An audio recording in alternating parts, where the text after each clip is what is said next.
Hello and welcome to our sixth episode of Conversations with. Today I am joined by scenic designer and digital artist Seth Howard.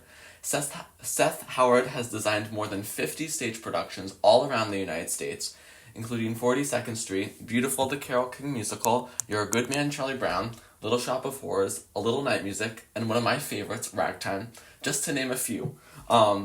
Seth has a B.F.A in stage design, props, and scenic art from the University of Cincinnati-Conservatory of Music, and I could not be more excited to be chatting all about design, theater, and the importance and adaptability of art.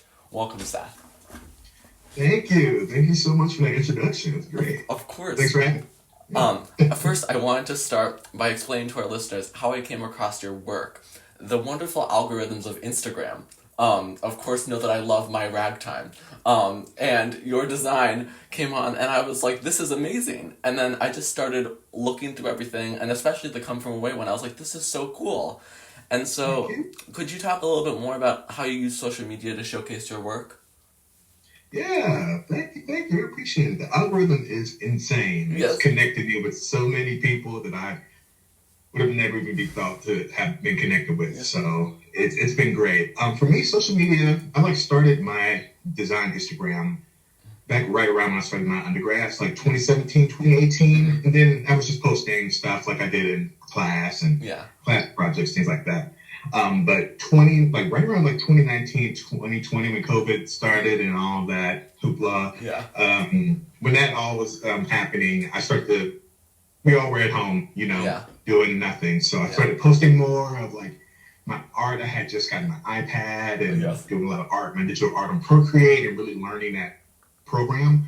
So I was posting stuff just for fun. I was just like, oh, this is cool. Look at this cool thing I learned how to do. And I would just share it. And I've always been that way. So since then, just the algorithm started putting my stuff out to people who, I guess, to me at the time, random people. I was just like, oh, okay, a couple new followers. It's pretty cool. And that sort of kept happening as I started to post more. And then before you know it, I had a nice little following of, people. And I was like, this is great. But then unbeknownst to me, a lot of those people actually were people in the industry, right? Who were just following me from their normal profiles or whatever the case may be. So, I kept posting, kept getting more engagement, started getting some people who were big names in the industry that we're in theater following me. And I was like, okay, something's happening. this is really cool. So ever since then, I just kept doing that. And then right around when COVID started to let up and art started to slowly kind of get back to in person and none of that weird Zoom stuff we had to do for a year and a half. I had a lot of people start to reach out, DM me, or send me an email, and they were like, hey, I'm the artistic producer of blah, blah, blah theater. I've been following you for years. I'm just like, wait, what? And that happened once and then happened again. And then I'll get a DM request of hey, I'm a director. I'm directing this show at this summer stock.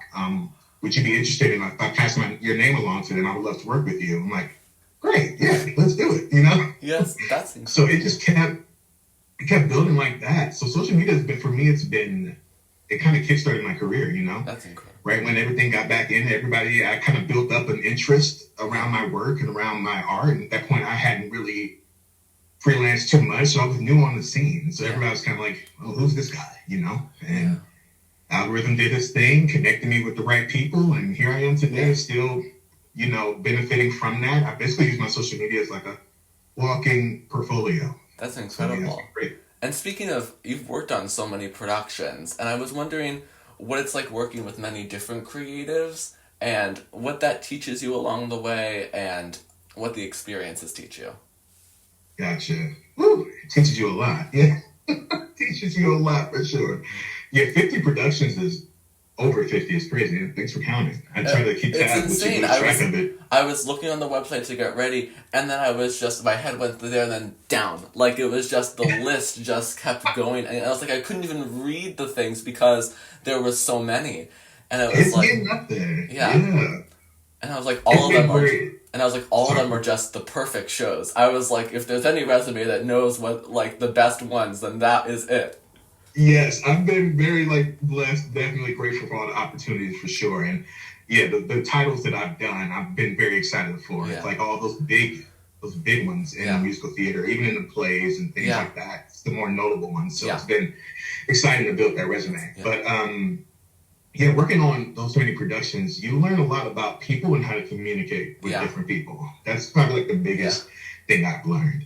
Is that everybody is unique. Everybody has their little quirks, their little things, but at the end of the day, we all process information differently, right? Yeah. So for me, it's just been learning how to sort of navigate and communicate with different people. A lot of people some people are more visual. Like me, I'm more visual. Like you could describe something to me and I see it in my head. Yeah. Like I can see what you're describing to me. And there's some people, they can't do that. Like they're just like, I need to see it. I need to see a scale model. I need to see a model box. I need to see a 3D model. I need to see something, a sketch, So it's just learning how to sort of, and you learn that earlier on, like earlier in my process, which we'll probably talk about it in a second, but like it's about, I always ask like, how do you like to communicate? Yeah. And that for me tells me a lot of like, so I'm like, are you a visual person? Are you analytical? Like I need to know these little nuances about you so I can sort of tailor my communication style to work with you. So that's been the biggest thing I've learned of that, and just that there's people.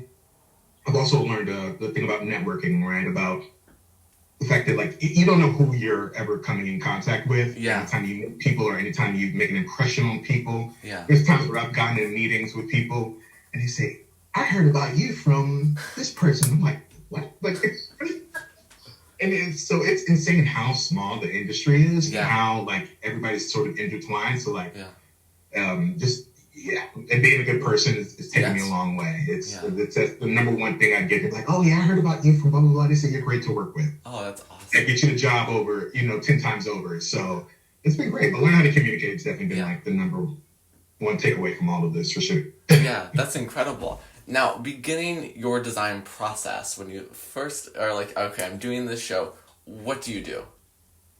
How do you start it?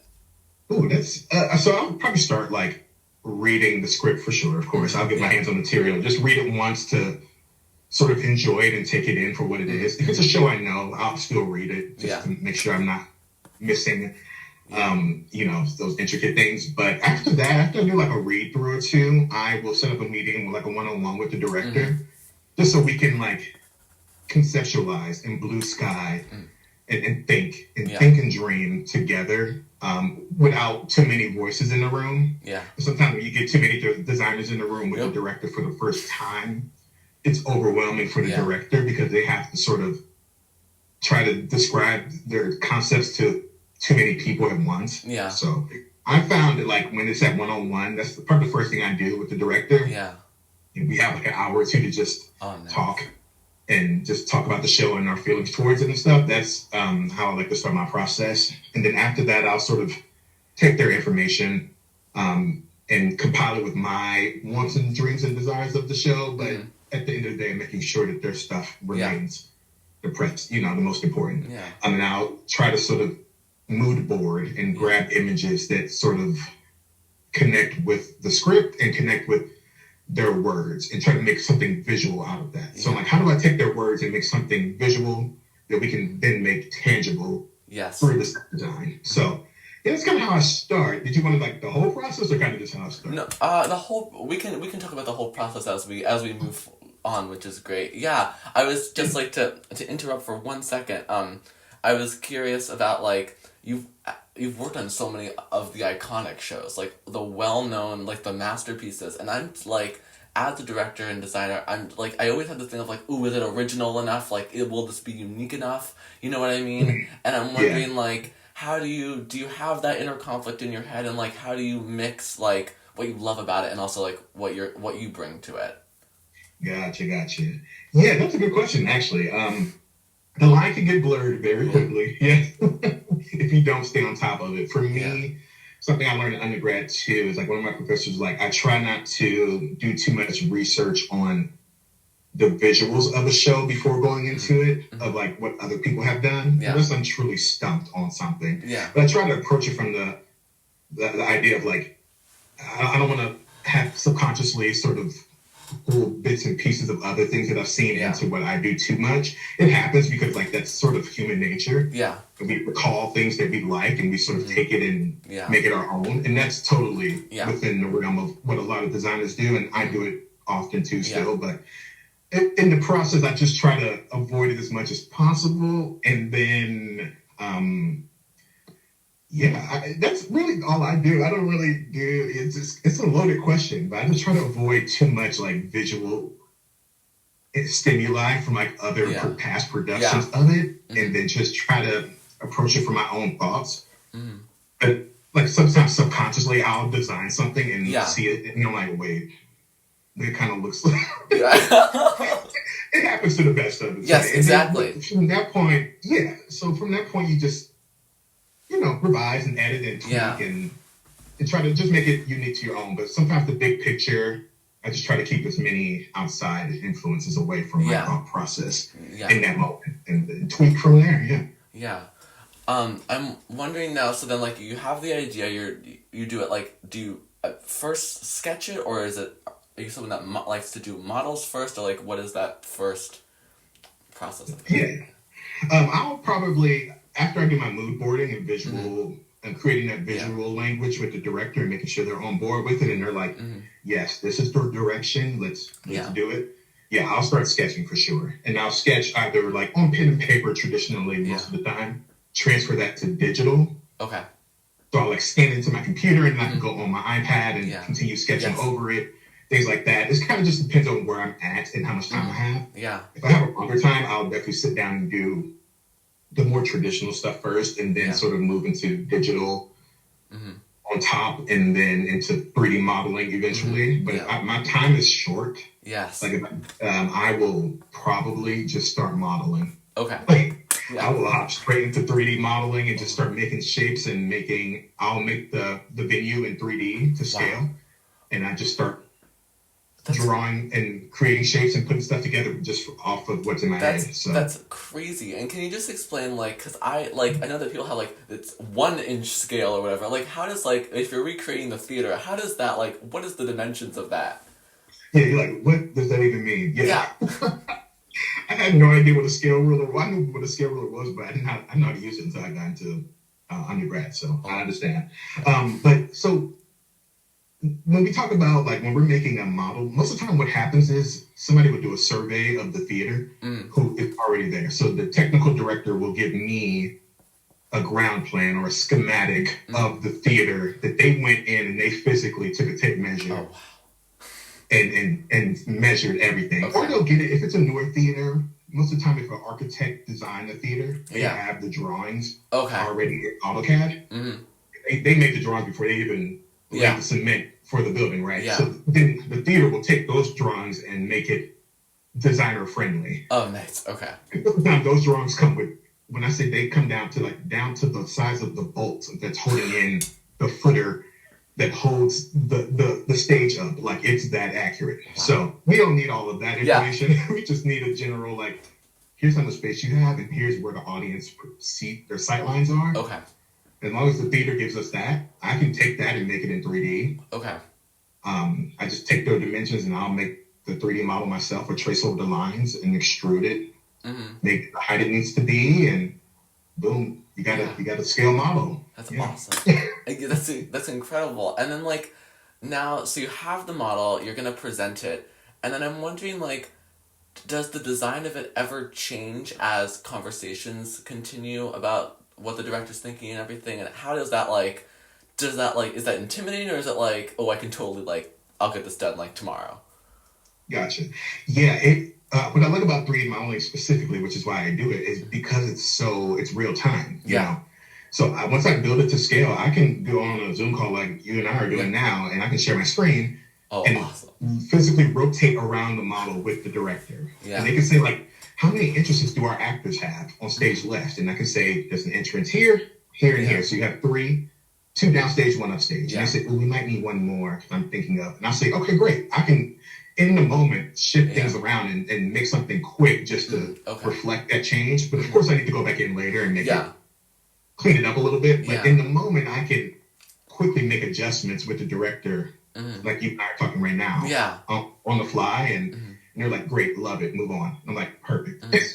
So that 3D opens up the flexibility for me to do those quick changes. If I were doing a scale model and they wanted to change something, I would have to just take a note of it because I can't really do anything in the moment. Yeah.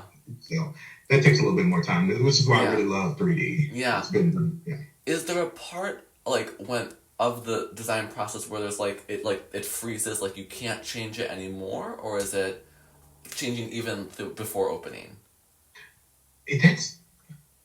We like to say it's frozen once they bid it out. So when I say bid it out, once the TV or the scene shop gives us a quote for how much it will cost to build it, and once that comes in under budget and we approve it, normally it's frozen at that point. Yeah. But like anything, sometimes once we get into rehearsals, the director might say, for instance, this past summer I was doing Margaritaville, and they were working with some of the tables that I had designed. I had designed them to be, sorry, my voice. I had designed it to be 3 foot by 3 foot. Yeah. But the director, once they got in there and they had the tables, they were like, these tables actually don't even need to be this big. Is there any way we can make them smaller?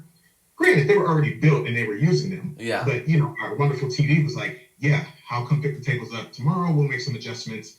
Just let us know how big you want them. Yeah. So we got the dimension from stage management. They picked up the tables on the off day. They cut them down, reassembled them, got them the new smaller tables the next rehearsal. So stuff like that happens all the time. Or even in load-in, sometimes if, this hasn't happened to me yet, knock on wood, but if you get into a space and your design doesn't fit, right? Knock on something. Yeah. Oh my God. I've heard horror stories of designs not fitting. No. And physically having to chop and screw and take things off and reassemble to make, so I hope to never be in that place. I know, I'm hoping that you never have to deal with that too. Thank you. But in that case, you just have to make stuff on the fly. You just have to say like, hey, you gotta cut it, gotta make it work. So it happens for sure. Yeah. I'm wondering, kind of like, going back, like, changing topics a little bit, but like when you're choosing the projects that you work on, like what do you look for in the show that, like, beyond the design, but like the ideas of, or like what's getting, like, do you look at that too? Yeah, I definitely consider it now more so than I did maybe a year or two ago. Yeah. I think for the first maybe year and a half, 2 years, I was definitely in hustle mode, where I was just like, I'm just taking anything that comes my way. Yeah. Because I was new on the scene and nobody knew who I was, so I was just like, I need to get out and work as many theaters as I can, So I did that for about 2 years, but about last year I had to start getting a little bit more selective about my work. And a lot of it comes down to, if the material just does not speak to me, that's okay. If the show does not connect with every person, it doesn't resonate, and sometimes it depends. It could be, for instance, there's a show that I just basically kind of turned down because from a cultural standpoint, it has relies heavily on like the Jewish culture and ties with that, and I'm like, I just don't connect. Don't connect with that. Like, that's not my story. So I was like, I'm pretty sure there's many Jewish designers out there and people who would resonate with that more and can get that more attention and care that it needs. And I'm just not that person for that project. And there was no hard feelings. And they were like, okay, well, can you do these shows? And I was like, I can do those. So, nice. It just depends. But if it doesn't resonate with me in that sense, or I feel like I can't bring what I need to bring to it fully, I will probably be like, this might be better for somebody else. Yeah. And there's, of course, the financial side of things too. Yeah. Like, it is a business at the end of the day, so I have to be kind of like aware of my time that I'm spending on the project, and I know my minimum time and how much my minimum rate is for that time. So if you don't meet that, sometimes I have to, unfortunately, turn down projects because of that too. If I just don't have the capacity to take it on, but I'm still very much in that mode of, if I can make it work in my schedule, let's do it. Yeah. I'm all about connecting with people and making and networking. That's been taking me really far. And while I still have the like mental power to like travel and freelance, I'm like, let's just do it. Why not? Yeah. Yeah, that's awesome. And okay, so going back to your B.F.A, which congratulations. What was the most valuable thing you learned, like during that 4-year journey? Ooh, that's also a loaded question. It can also be many. I think I learned a lot of things that are valuable from being in the B.F.A. B.F.A. programs at conservatories specifically are very intense because you are there for that exact thing. It's not like a general art degree. They know you are here for instance, my degree is stage design, props, and scenic art. So we do all three equally for our first 2 years of the program. So my freshman and sophomore year were intense. Like you would have 8 a.m. paint class for 4 hours, then you would have a lunch, and then you would go into model working class, then have to go to AutoCAD class after dinner. Like it was jam packed, and you still have rehearsals and tech and all that happening after 6. So the one thing I did learn is how to persevere, how to just push through it and get it done, because you kind of just have to. Yeah, that conservatory life is a little, depending on who you ask, it can be a lot. It's brutal, but I think it sets you up for that sort of hustle and grind you have to have in our industry, no matter whether you're an actor, performer, or on the tech side. You kind of have to sort of be able to hustle and find your way into different things to make sure you have money to live and survive. It sounds kind of brutal, but like that's when you're first starting out, that's how it is, you know. Until you sort of establish yourself and make a name for yourself, you kind of got to hustle and grind and get out there and network and work where you can and pay the bills. So the conservatory sets you up for that, for sure. The first 2 years were hustle, hustle, hustle. My last 2 years were a little different because it started, my last year and a half-ish with COVID. So we were hybrid. We were online. Making model boxes at my house and like trying to like show them on the screen, and the camera's blurry and oh my gosh. So it was a lot. So in that way, that taught me like adaptability. Like that you kind of got to be able to, the show still goes on kind of thing. So just learning how to present our media and our things in a different way, but still try to preserve that feeling of it was you just learn how to adapt. Learn how to persevere, how to adapt, how to hustle, but also how to make great art. You know, at the end of the day, we did some really top-notch stuff in my school. So that's what drew me into the program initially. I was like, this is like Broadway level scenery in a little college in Cincinnati. I was like, this is insane. So it taught you how to be frugal too, how to take a lot of what we did is we take a lot of stuff from stock and we paint it or add and embellish it. So we can make I forgot how he said it, but we can make like a $10,000 show look like a $50,000 production. Because we knew how to take things and flip them and make them work in new ways. So that taught me a lot of that as well, which I still use to this day. It's been great. That's so insightful. And I'm wondering, like, as kind of a fun question, like, have you been able to work on any of, like, the dream shows for you? And are there any that you would like to work on in the future? I've definitely knocked some dream shows off the list. And I still would want to probably go back and, like, view them through a now older lens. You know, I did a lot. Fun fact, it's a kind of a full circle moment. My first show, The Wiz Jr. But with the first show my first professional show I did out of college at the Children's Theater of Cincinnati that I designed. But it was actually the first show, The Wiz was the first show I ever did in theater at all. Oh, wow. In the pit orchestra, I play violin. No way. As well. So I played violin, I was in the pit orchestra, and I saw my friends on stage, and I was like, that looks so fun. Like, I'm going to do that. And the next show was Grace at my high school, and I applied to be backstage, and ever since then, I fell in love with theater. So my first show ever that got me into theater was The Wiz, and it's the first show I designed right out of college as a set designer.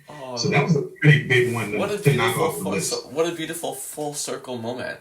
And also, The Wiz, like, supreme show ever. Like, the best. So good. The music's so good. The story, I just love it. I want to do that one again now and do a full version. And like actually have a really, really good budget. I mean, the budget I have for The Wiz Jr. honestly is pretty good. The pictures looked great. I was like, this is awesome. we made it work with that, but I would love to do that one again, just as an older, more seasoned designer now. I think I have some different things I would approach differently. But overall, when I look back at it, I'm super proud of that one. But that was a dream show. I've done a couple more now they escape me for some odd reason. That's okay. But I want to do Heathers. I love Heathers. Yes. Carrie the musical. Oh my! I need to listen to Carrie. I've heard great things, and And when I was little, I saw one video, and I was like, I can't watch. I'm terrified. And then I was like, I should come back to this again. Yes, come back, Yeah. check it out. I love it. I mean, I love Halloween and horror and stuff too. Mm-hmm. Like one of my random career goals is I want to design like Halloween Horror Nights at Universal Studios. Yes. Oh, like, that's a great it's such one. a random, outlandish thing, but Yeah. I just love spooky stuff. So like, I feel like Carrie is like the perfect blend of that like spooky atmosphere, but theater and musical theater, which is also my heart. Yeah. So Carrie the musical, Heathers.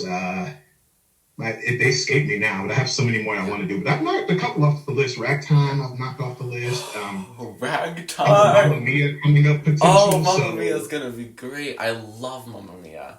Yeah, and Come From Away was actually a good one on my list too. Wait, so if you'll indulge me, can you? So that design was absolutely awesome. I put it on the image, but it was like it felt so original and different, but also like I was like, this is so clever. And then can you talk about like the design for Broadway is like it is so iconic, but you made it so creative and new. Can you talk about like what that experience was like? Yeah, that one was interesting because now the rights are out for I think pretty much for everybody. But right when we were doing it, it was only 2 theaters in Colorado. They got the rights to do it, and the only reason they got the rights to do it, I think, are because the people who worked on them worked on the production. Okay. Whether they be before it came on Broadway, you know, the national tour of some way. So my director was actually, I think he is the assistant director of all the productions globally, but he's also been on the tour and things like that. So working with him, and I already knew going in, I was like, okay, this is a big show. I have big shoes to fill. I'm one of the first of 2 designers to touch this material. Yeah. I was like, we got to go out. We got to do something different. Yeah. I was like, we could go against the grain because this could be a pivotal way of like approaching this show in the future. Yeah. And I would love to be like sort of a pioneer of that, of like, I never thought of to approach it that way. So I was like, we got to do something different. And luckily the director, Kevin, was like, yeah. He's like, I've seen the show the same way for years. So he's like, I want to, let's see what that is. And so I was like, came with a couple of ideas. And then we kind of settled on, I was like, I think just doing it in the airport terminal. Because they speak about in that story about how everybody gets off the planes. They have to sit in that airport for a long time before they even got to go out to their housing where they would be sleeping. So I was like, this idea of like, okay, what if they're coming back to tell the story years later as the reunion in the terminal, like in the airport. And they were like, yes, let's do it. Like, I mean, that is like, oh my goodness. I mean, you should be a director too. Maybe one day. I see every now and then I sit back and I'm like, can I do this? And I was like, I don't know. It takes a lot. You're like, step back. It is like, we're gonna redo this. This is how it's gonna go. Exactly. No, there's a lot. I have so much respect for directors. I don't know if I would be able to do it yet, but maybe. I like to take on new things. So who's to say? I wouldn't be opposed to it. Yeah. No, it was so cool in that one. It was like it seemed so intimate, and like how like the stage changed. I was like, oh my goodness, this is like amazing. Thank you. Yeah, we had to get pretty clever with that one because we didn't have turntables. We didn't have a fly system. It's at Theater Aspen, and they put up a tent every year in the middle of the park, and you do theater in the middle of a tent. It's crazy. Crazy. You wouldn't know it though because they do top notch, stuff. So I knew I had to make it look very polished and very clean and very professional. But I was like, we got to do something different. So that's what we came up with. Yeah. That is extraordinary. Now, to wrap up, I want to ask one final question, which is if you had advice for any aspiring scenic designers or graphic designers, what would you give? I got a couple things. Okay, we'll go quick. First thing, do not be afraid to put your work out there. Don't worry about being cringe. I know this is the most like stereotypical response, but like, don't worry about being cringe and what your friends and stuff think. Like, you never know who that one director or that one producer who may just happen, like the algorithm just connects you to. You're like, oh, that person, that's something unique. I've never seen that before. Let's connect. Yeah. So put your work out there. I don't care what you do. Put your acting reels out there. Put your soundscapes out there. Put your costume renderings out there. Do not be afraid to hold back. You never know what little thing you might do might inspire somebody and want to, reach out and have a connection with you. So that's advice number one. Bit of advice number two is to do not be afraid to network. Kind of how you reached out to me and was just like, hey, I love your work. Would love to chat with you. I've had a couple people do that, and I wish more people would do that. And I do that to other designers, who are bigger than even I am. So I always love to pay it forward. You never know who's willing to sit down and just talk and give you free advice and give you free tips and just maybe even set you up to be on a project with them just because you reached out and they like your spirit, you know? So don't be afraid to reach out and network and ask questions. The worst somebody can say is no, or they don't respond, and hey, life goes on, right? Don't take it personal. Everybody's super busy.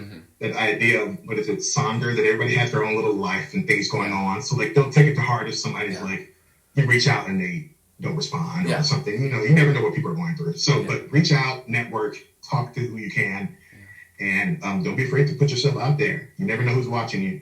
You never know. Thank you all so much for watching Conversations with. Stay tuned for our next episode. Have a great weekend.